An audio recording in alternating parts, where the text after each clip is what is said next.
The day Marcus lost his job at 31 felt like the end of his life. Years later, he called it the best thing that ever happened to him. He sat in the parking lot with a cardboard box on the passenger seat, $4,000 in savings, and a credit card balance he'd been avoiding for months. 15 years of showing up early, staying late, being reliable, and it still ended in a 4-minute meeting. That night, he opened his banking app, the one he usually avoided, not to check his balance, to actually read it, line by line, month by month, going back a full year. What he saw embarrassed him. Money had come in, and money had gone out, and somehow none of it had ever stayed.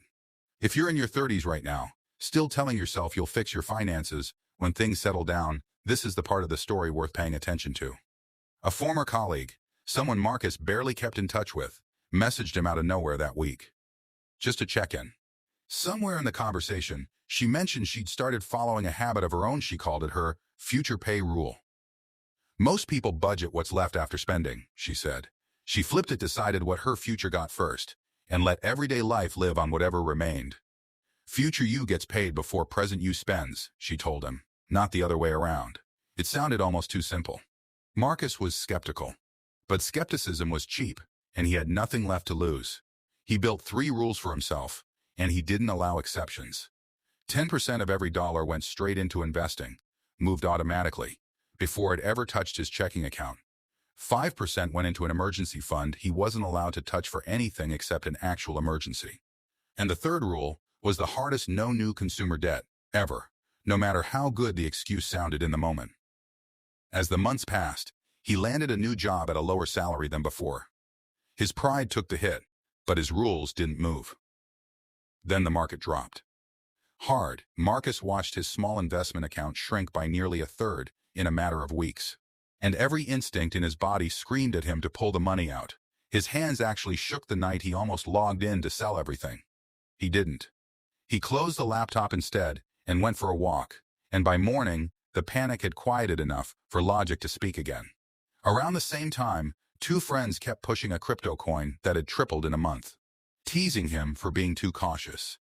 Marcus almost caved. Instead, he stuck to his third rule and stayed out of anything he didn't fully understand. Then, his father had a heart attack. The hospital bills came in faster than his paycheck could keep up. For the first time in years, Marcus realized financial peace wasn't about having millions. It was about having options when life stopped asking for permission. His emergency fund did exactly what it was built for. It absorbed the shock without forcing him into debt. He didn't touch a credit card. He didn't panic sell his investments. He just paid what needed paying and kept his 3 rules running quietly in the background. One afternoon, months later, Marcus glanced at his accounts and realized his investment income had quietly paid his electric bill that month, all on its own. It wasn't the amount that mattered. It was the realization that, for the first time in his life, a bill had been paid by his money instead of his time. As the years passed, small moments kept stacking up. The first dividend payment. One quiet evening, his investment account crossed 6 figures. There was no celebration, no fireworks, just a number that represented thousands of ordinary decisions finally catching up with him. Then, out of nowhere, his old company called.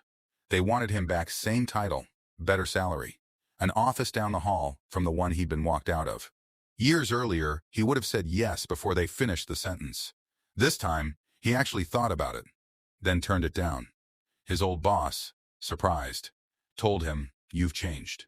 Marcus almost laughed. No, he thought, my money habits changed first. Everything else just followed. By the end of the decade, he paid for a vacation entirely in cash, without a second thought. For the first time in his life. Not long after, he sat across from a loan officer signing mortgage papers approved, not because of luck, but because of years of consistent numbers that told a believable story on paper.